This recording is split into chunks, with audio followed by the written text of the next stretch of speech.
Today is Monday, November 9th, 2009, and my interview is with Mr. Lewakowski, okay? At the RSVP offices of the Catholic Services of Macomb, located on Ryan Road in Clinton Township. Mr. Lewakowski is 86. Right. Okay. And he was born on July 3rd. 3rd, 1923. Okay. 1920. Okay. And he currently resides at 38702, street name is Sheldon, spelled Cheldon. Okay. In Clinton Township, okay. Michigan. Zip code is 48038. Okay. My name is Sylvia Kaminsky, and I will be the interviewer. And Mr. Paul Wilhelm will be the videographer. Mr. Lewakowski, would you state for the record what the branch of service was that you were in? Well, I was in the Polish Home Army, Okay. which was part of the Polish forces, which were, well, Polish forces were at that time already in England, and the Polish Home Army was operating in occupied Poland. Okay, thank you. Now,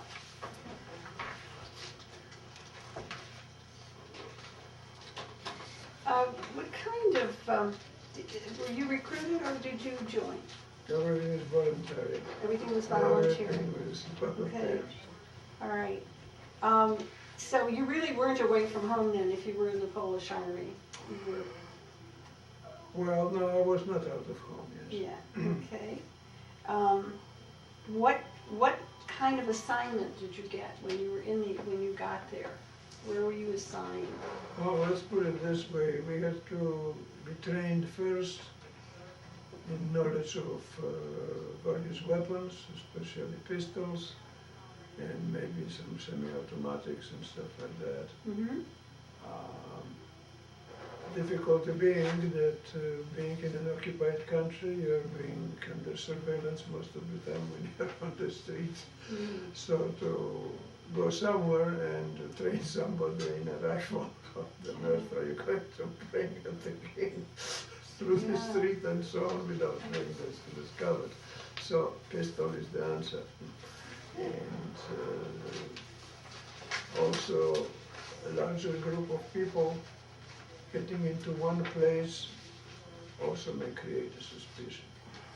So these were the conditions under which we were being trained. And these are conditions also under which we lived all the time over in Poland while during occupation. There was something there. You wrote something at the bottom of your data sheet. Could you explain that? You talked about being in a different city, cell. Oh, I don't see that it's spelled out for me. I am sorry, but that's Do you want, I am blind in one Oh. eye.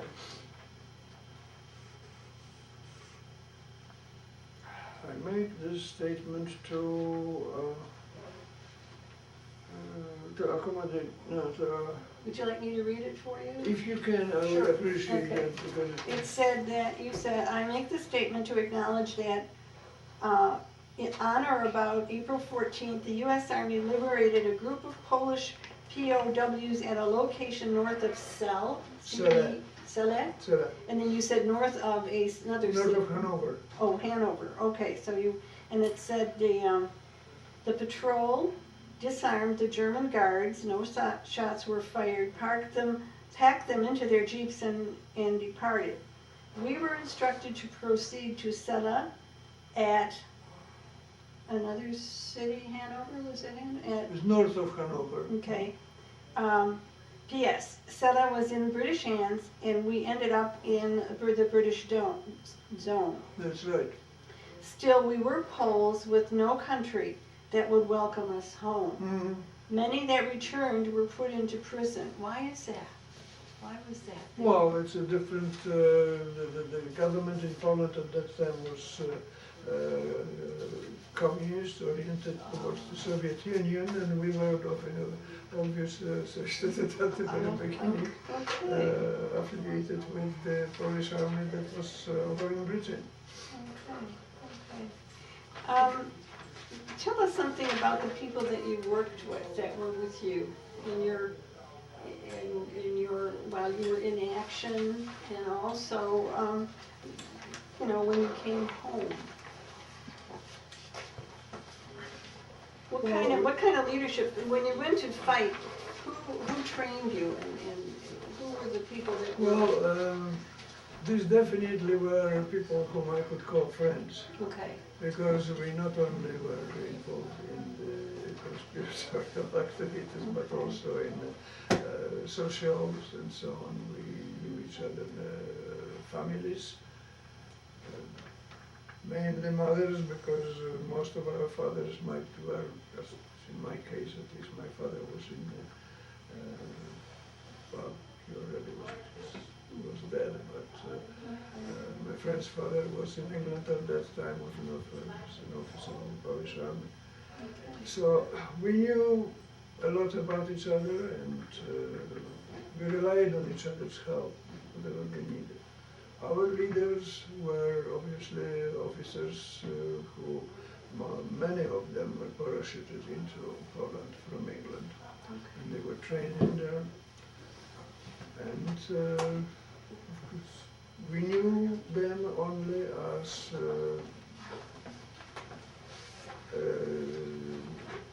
by their pseudonym.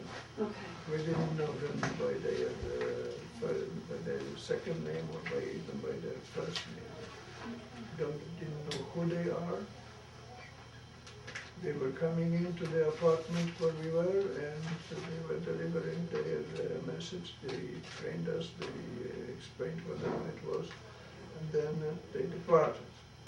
They were not to be followed. We were to wait at least 15-20 minutes before we could start leaving the apartment, also not as a group, but as a single person going in its own happy Where was your way. Where was your family? Were you able to stay in touch with your family? I stayed with my mother in the apartment that we had in Warsaw for quite a few years. Okay. And it was our permanent residence, and at that time we still were, although shortly after that, before the uprising. We were evicted out of that apartment because the area in which we lived was declared by the Germans as the German area, and also to move out of there. So one beautiful day a German came in and he said, "I want your apartment," and in 2 weeks' time out. So between the Germans and the communists, you didn't have much of a choice about what you did? No, but this is unfortunate position, geographic location of the country, that there were two countries that had great interest in acquiring and actually destroying the country. Did you make any close friends at the time that you were in the service? Yes, I have many good. Do you still stay in touch with them? Yes, we do, and one of them lives in the States, another one, well, I don't know whether he's still alive, but your friend he was an older fellow. Oh, yeah. Where in the States does this He lives in New Jersey. Okay. So you stay in touch somehow? Well, occasionally, about once a year, we do give him a call and say, he's still around. Okay. And how did things end for you? It says, when did your service end? Or what happened? Well, of course, the uprising in Warsaw did not have much chance. It lasted 63 days. And although the beginning looked quite promising, but the whole thing was sort of estimated to be able to last for about a week. And then we were hoping and expecting the General Lewakowski, that was a Soviet general, whose army was approaching from the other side of the Vistula River, that's on the east side, and that he will come up and make a move and eventually help to push the Germans out. But of course there was the political affiliation of ours that came into the question, and since we were not oriented towards the people's army, we decided to wait and let it burn itself out. And that's what happened. What happened after, when you came back to your regular life? What did you do when you returned from the army? Well, actually I never returned. We were all taken by the Germans to the prisoner of war camp. Yeah. And then we were moved over to a place in Hanover, which was on the west side of the west central location of Germany, where we worked in an oil refinery. Okay. And we haven't been doing anything special because the oil refinery was bombed every 3 or 4 days. After that we cleared up the rubble and put some new concrete roofs over open air factories and waited for concrete to harden before it would be bombed out again. And that was more or less the routine, and everybody knew that. Yeah. So, When were you able then to? when the Allies were approaching the city from the southwest, the command somehow, the German command did say that all the POWs have to get out of the city. So one beautiful day, the under-officer who was in charge of all of us, there were 5 of them, but one was this sort of, I don't know what this comparable rank to the US rank would be, probably a little bit higher than sergeant. He plainly said, tomorrow we are leaving, so get packed and get ready in the morning. So we got packed. Whatever we had, put it on the backs of on our backs, and we're ready to go. And we nicely marched up to the city called Celle. That took us about a couple of days. I don't know in mileage how far it would be. It's probably about 60, 70 miles, something like that.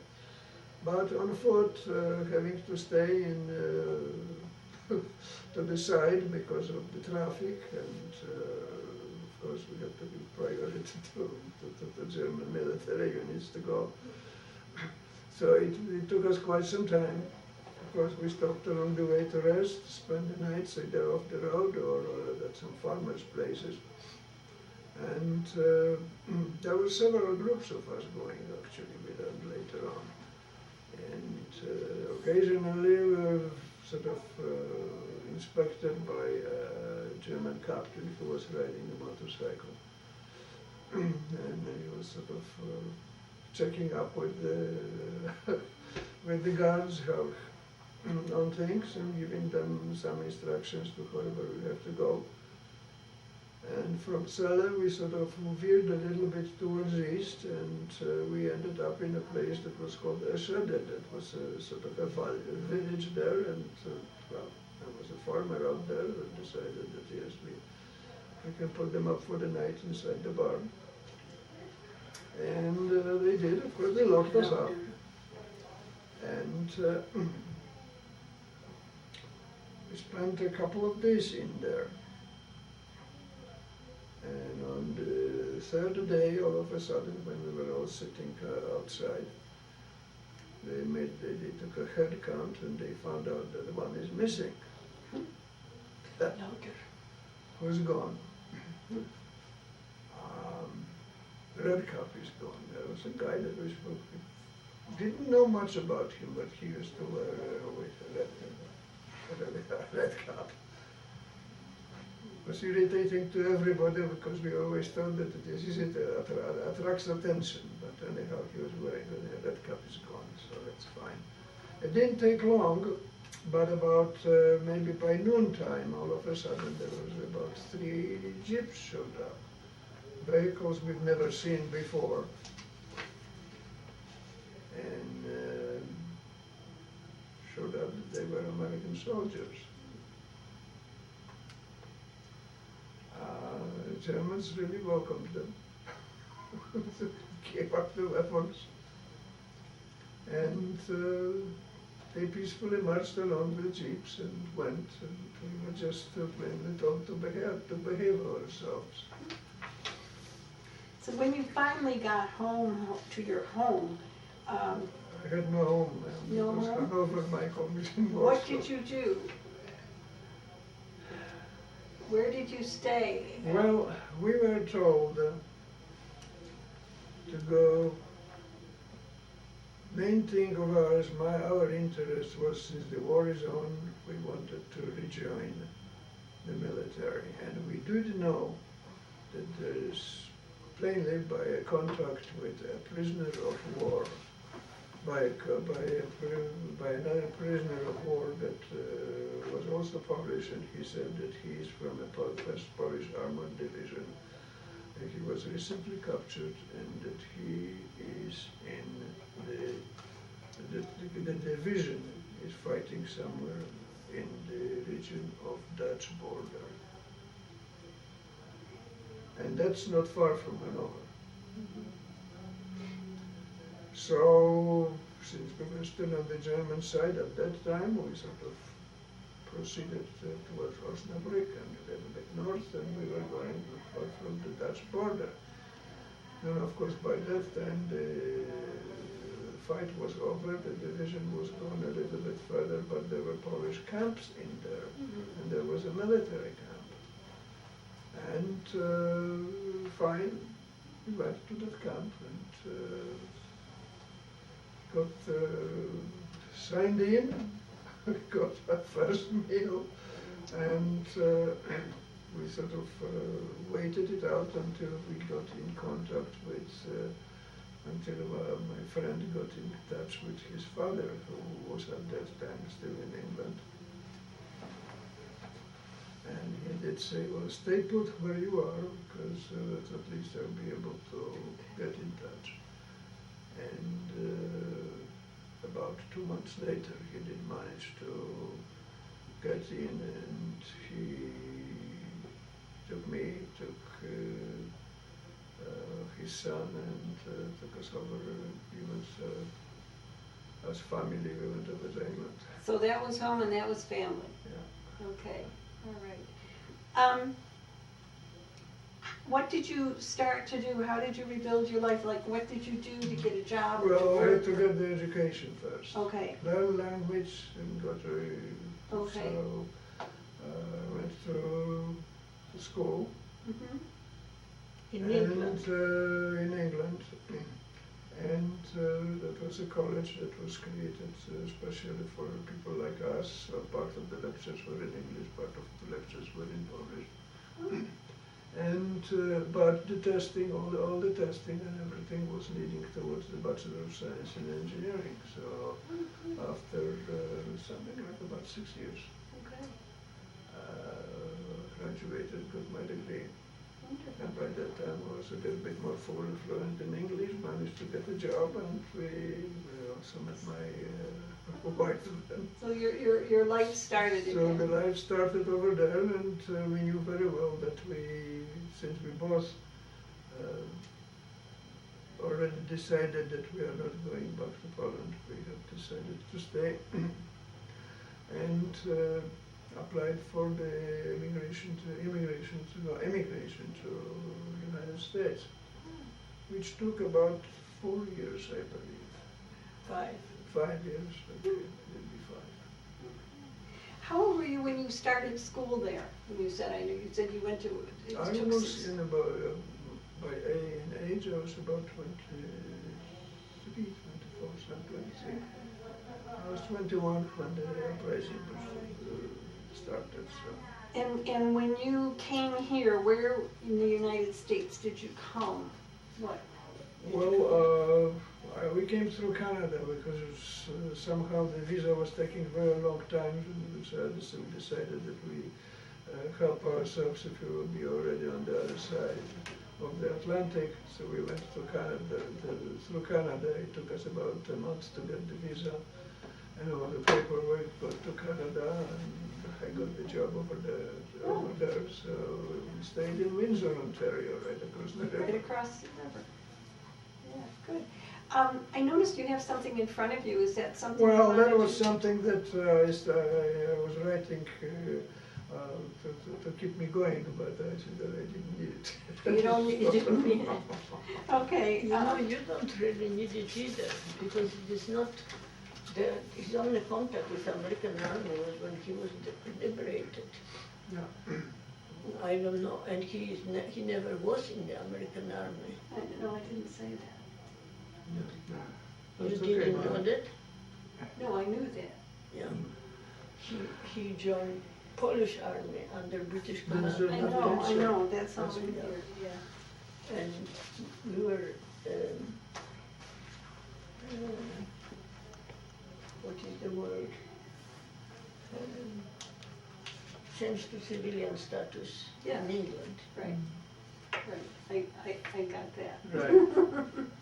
I So- wonder if you got any of them because he was speaking so slowly. No, everything is fine. We understood everything he wanted to. What was the biggest adjustment in coming to this country? I know there were a lot of changes you had to make in coming here, right? I mean, in terms of how people lived or what we did or the language, but then you did master that, Well, so the language probably was the, biggest.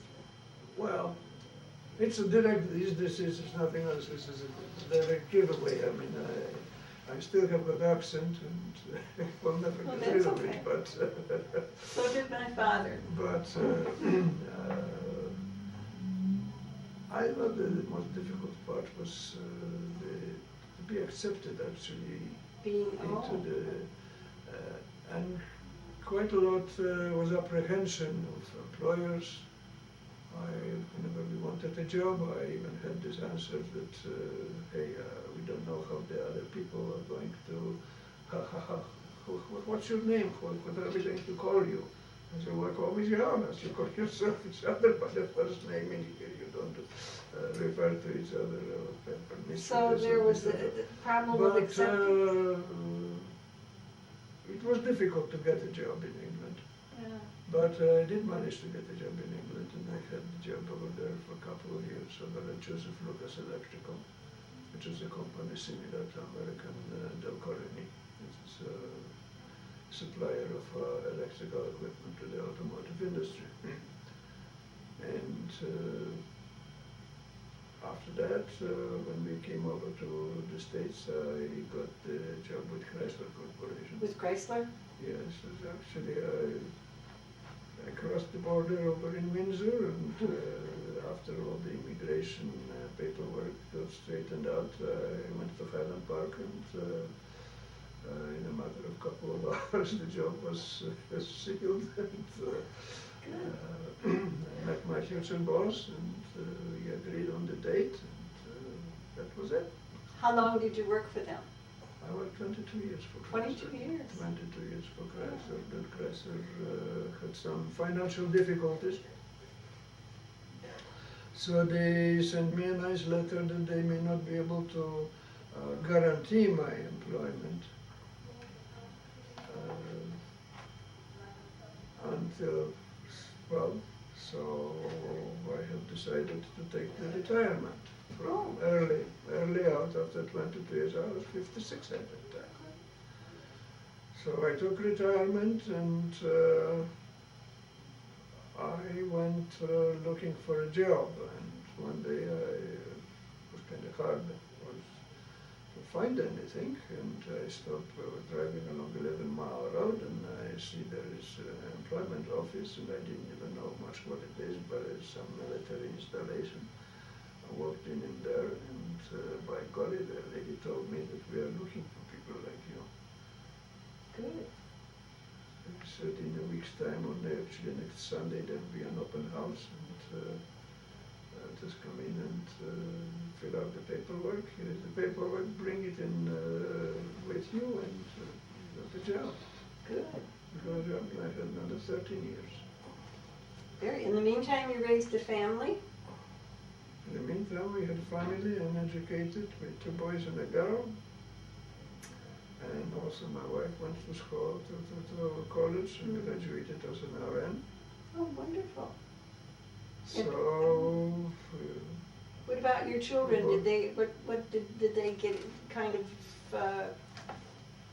jobs? my son went in, the oldest son went into accounting. But after accounting, he decided he worked for, I think, that was Raymond James that he worked for something like something. No, he had a short job with Short job Nationwide, he because decided to after join that the recruiter snapped him up and he went into the Air Force. Oh. And he stayed for 26 years. Oh, boy. He retired a few years ago as a lieutenant colonel. So that's that. He was a navigator in the AWACS.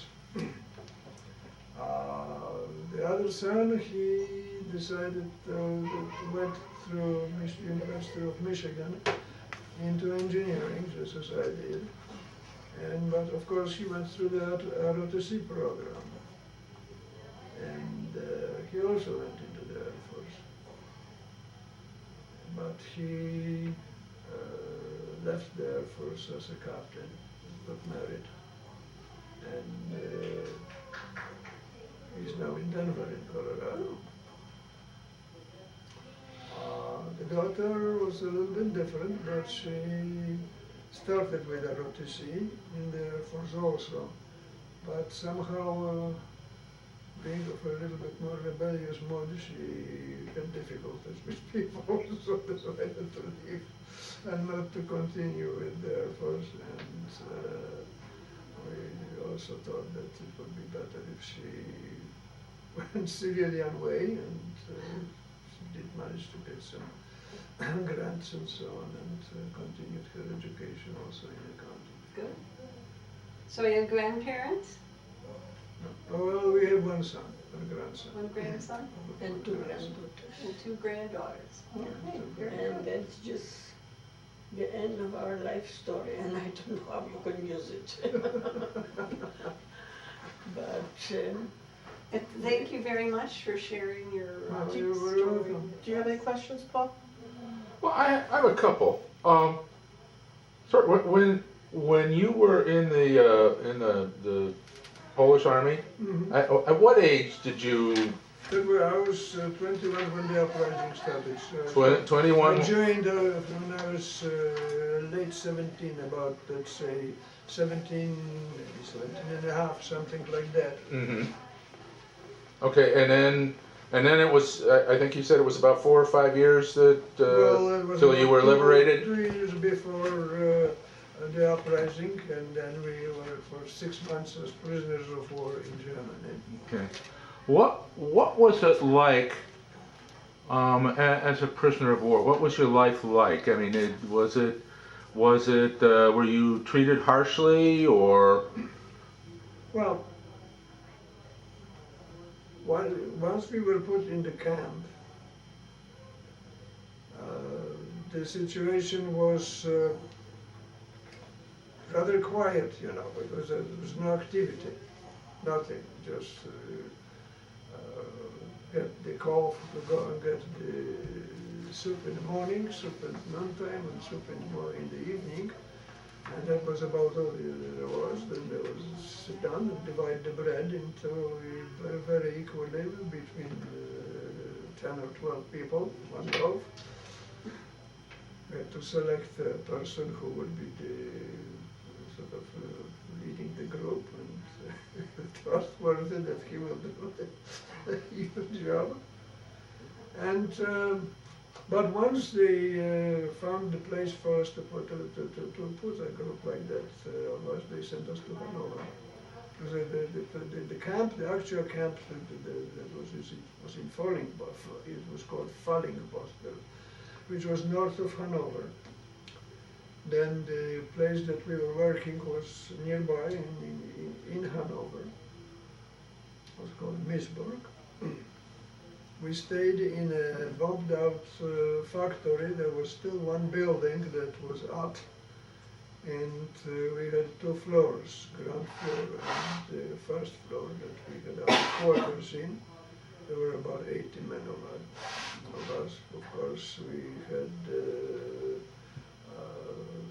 sort of bunk beds stacked about 2 or 3 up above, and cabinet to put the whatever belongings we had, and that was all that we were. And the guardhouse was down at the downstairs, and of course the whole place was surrounded by a chain link fence. Did anyone ever try and escape? No, one guy only escaped once, and That was the Red Cup. but that was he did escape because he got beaten up by a guard.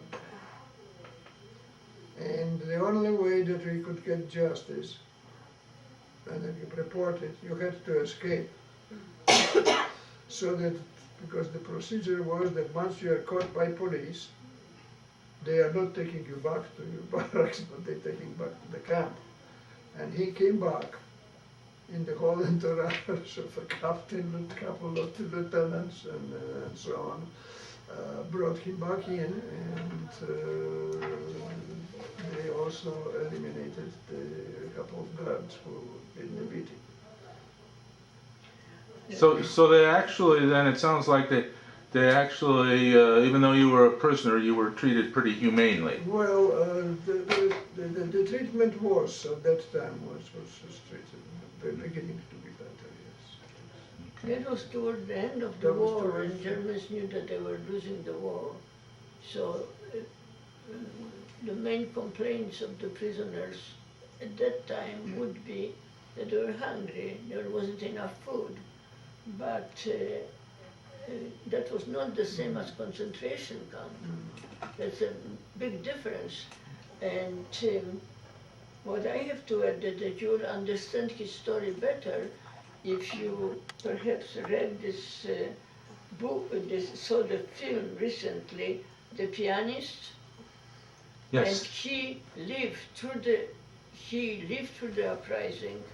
He was Well, hiding he was a Jewish in hiding. He was person. Jewish. He was hiding with the Polish people.